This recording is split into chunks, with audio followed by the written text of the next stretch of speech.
In 1917, Woodrow Wilson formed the Committee on Public Information, also known as the CPI. It was a propaganda agency, and its purpose was to build support for the war with the American people.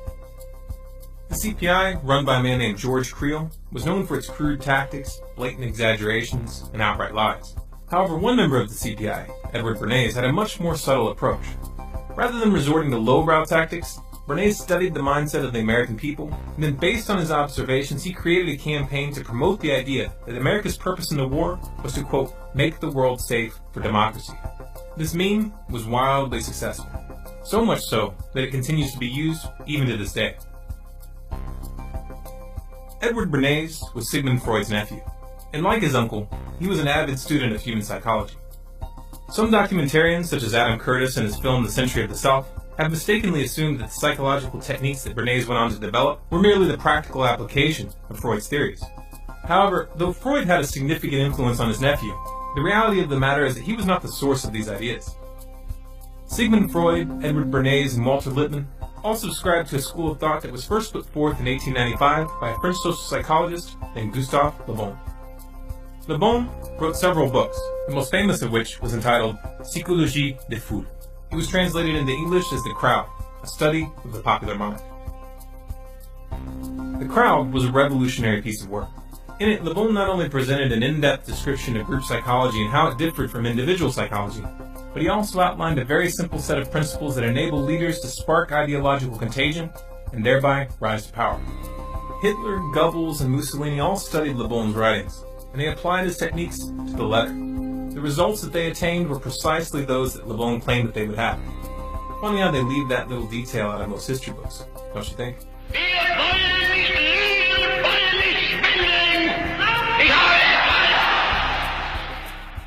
Sigmund Freud's book, Group Psychology and the Analysis of the Ego, was in fact a direct critique of the writings of Gustave Le Bon and William McDougall, which focused on the relationship between individual psychology and group psychology, and explained how human groups can be controlled for long periods of time through the manipulation of group identity, belief systems, and social structures. Edward Bernays studied the writings of Freud, Le Bon, Wilfred Trutter, Walter Lippmann, and many others. He then combined their perspectives and synthesized them into an applied science.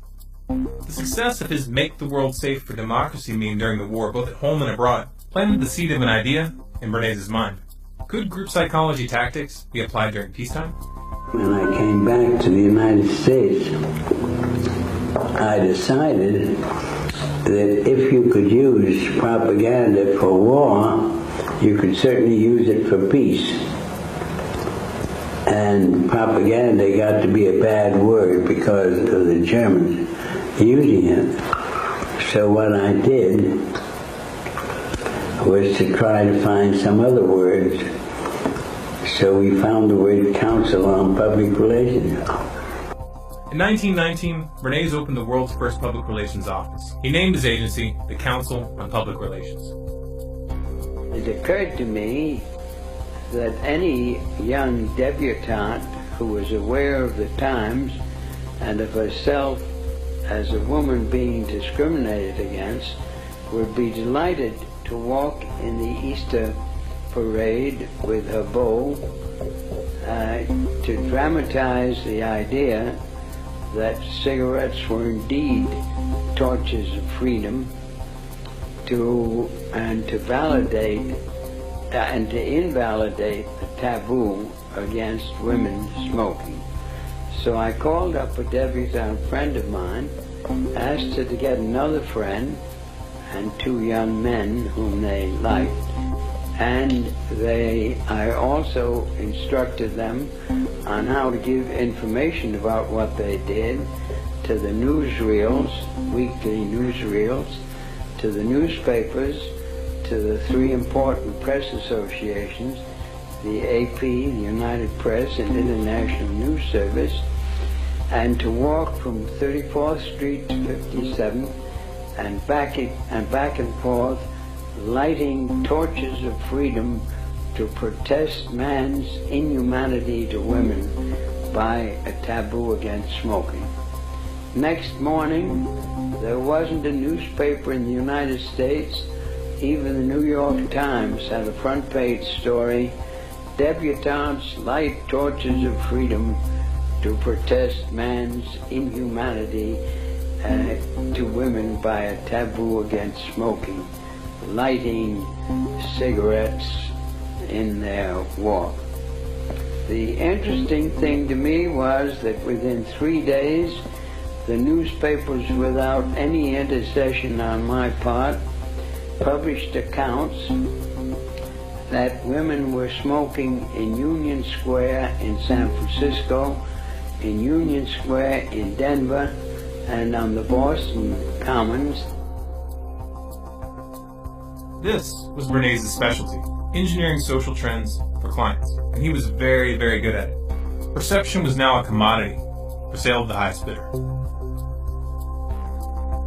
Bernays aided the CIA and United Fruit Company, known today as Chiquita Brands International, in a successful campaign to topple the democratically elected Guatemalan government in 1954. He headed up the public relations campaign to garner support for the fluoridation of municipal water supplies on behalf of the aluminum mining company, Alcoa Incorporated, who was looking for a cheap way to dispose of their industrial waste. And he even helped the company convince the American public to eat heavier breakfast so that they would buy more bacon. What made Bernays so successful was his skill in applying 3 psychological tactics.